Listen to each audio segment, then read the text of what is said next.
And we are back. Vincent Keymer is with me. Welcome, Vincent, and congratulations. You're playing like a machine. Yeah, today was a crazy game.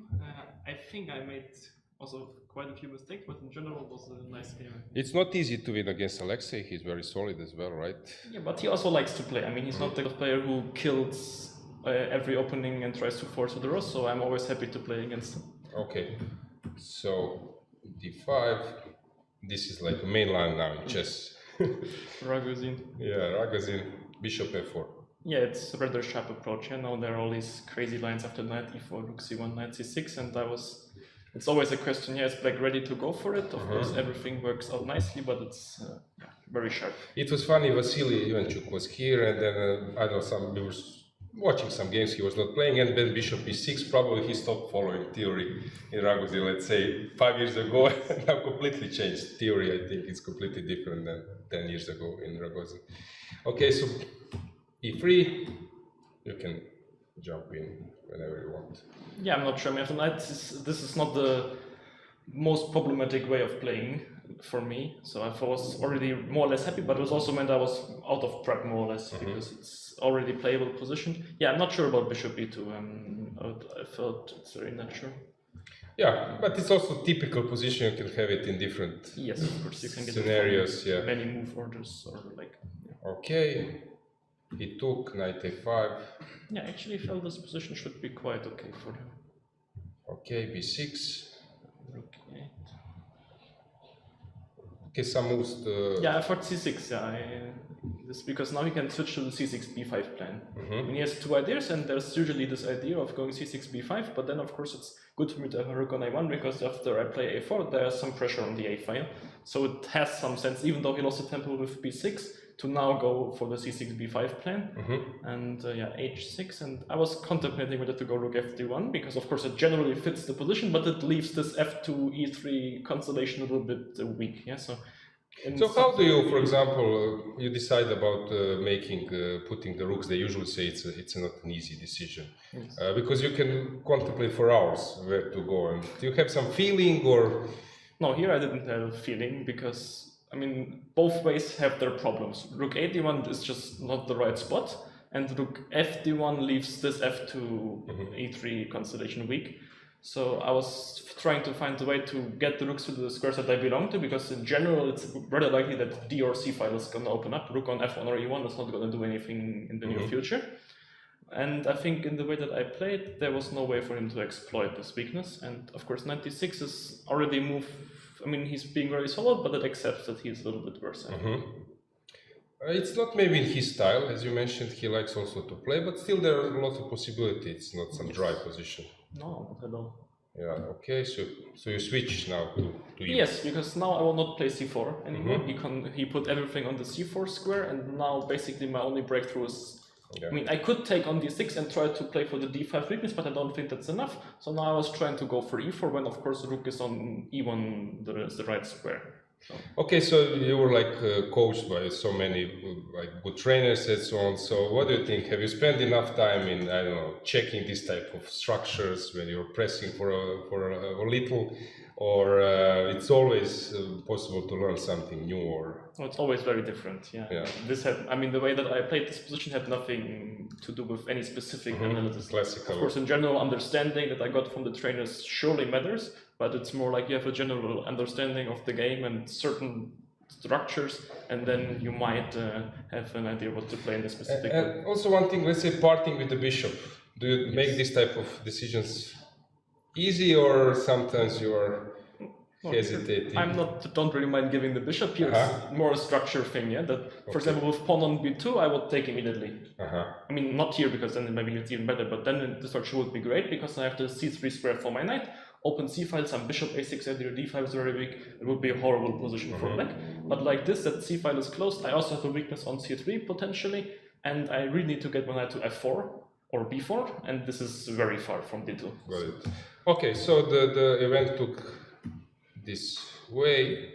You took, and we had this really shitty position for him. It's not nice. I mean, it's of course quite solid, opposite color bishops, but I have the full central control. I And, think in Ragozin you should maneuver much more and risk much more to end up in this position with white. yeah, usually with white you need to do much more. Yeah, that's true. So you went this way. Yeah. Okay, so g4, easy move or tough move to make? I mean, of course, I have to make sure it works, but in general, for me, it's very natural to put it there because, in general, not immediately, but f5 will be an idea for him. And what is my idea? I have pawn already on f3, so there's no rook e3, rook g3 ideas anymore. e5, d5, both. I mean, e5 doesn't make any sense. d5 doesn't work. So I need to push f5 basically at some point, and then of course the f5 square is important. Okay, f6, so he's trying to wait a bit, but now it's obvious that... No, I think we both made quite a few mistakes here probably, but it's just so hard to understand what's going on. Okay. It looks scary, but also it's not easy with I'm not white. breaking through because the bishop on g3 doesn't do much harm. I mean, he's controlling b8 nicely, but in terms of king's attack, there's not much going on. Okay, so a5 and you... Yeah, I was expecting him to just go b4 actually after f5. c5 I was quite happy to see, but also this is not easy. To play d5. Okay. Yeah, this is obvious. Thing is that now I think he will get b3 at some point. And here it's the big question, yeah? If I try to do something direct, which I did in the game, or I can also play it slowly. Let's say I allow him to go b3, I will play a3, I have this b pawn under control, but I will switch to defending it with the rook so that my queen is 3, and then how do I win this position? This is the big question. Because one thing, I think some people who are not like on like grandmaster level, they have an issue. They don't think in the way that you might think already about exchanging. What happens if you exchange some pieces? Let's say, do you plan to stick with queens on the board, or you're planning to exchange them at some stage to keep one pair of both pair of rooks, or to exchange one? So let's say in this moment, if we moved queens off the board, it helps black, or I think in general it would help black, maybe not in this immediate moment because I could take b4 c4, but in general I think it would help black. Yes. So you want to combine it? I want to use kingside attack. Okay. b3, you were not scared.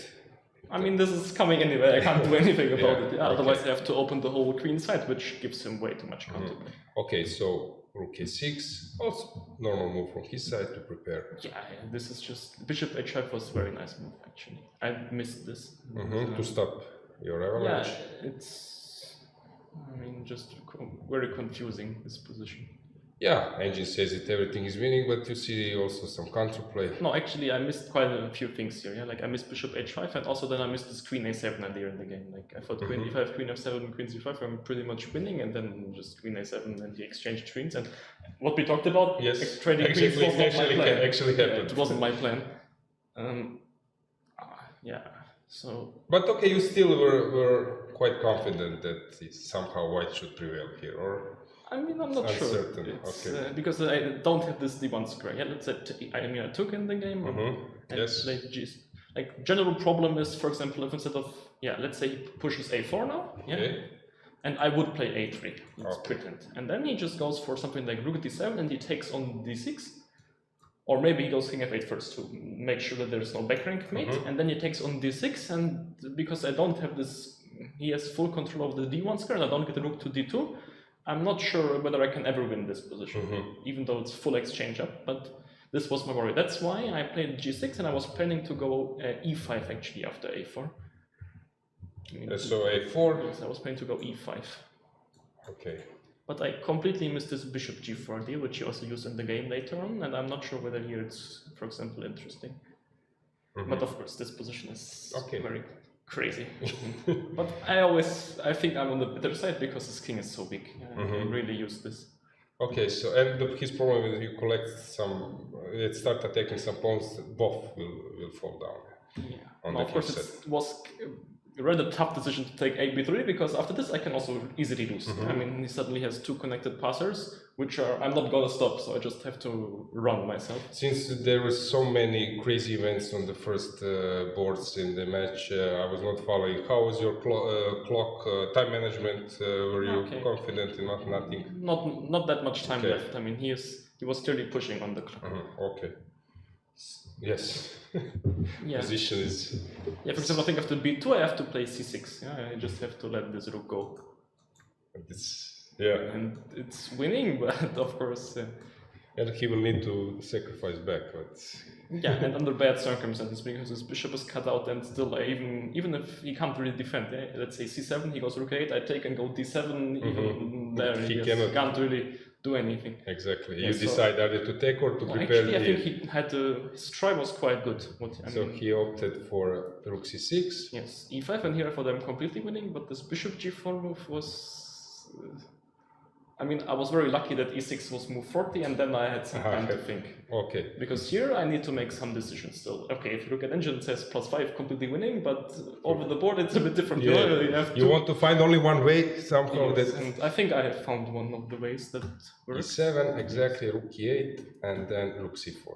Yeah, the problem is that he can't really get active because all his pieces are tied down to this defense. So if he pushes rook c3, this happened? Yeah, this happened. Yeah. And, I will take one of the pawns. And always the problem is that he can't just sacrifice the rook because he will get back rank mated. I can just sacrifice the rook, but for him it's 10 times worse. And also, okay. Okay, nice touch. Say bishop c8, I can even take on c8, go d7, and it's just, he's completely tight. Okay, that's a nice final touch. Okay, you're playing quite well. Last year you were playing first board, yes, right? And the team was doing quite well. Okay, second in the end. Today you're playing second board, which probably gives you some more chances to try to win even more games. Yeah, today, Sarana is probably 50 rating above Sugilov currently, so I don't think this time actually I think the teams in general are stronger compared to last year. So okay, Indians were not present to the Asian Games and so on. Yeah.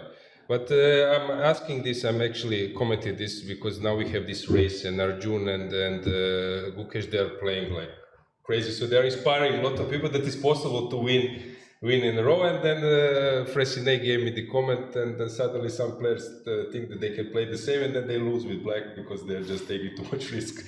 So you can, it's not easy to play like them, right? To win. Not at all. No. Yeah. Okay, Vincent, thanks for coming and good luck in your next round. Yeah. Guys, let's switch the cameras.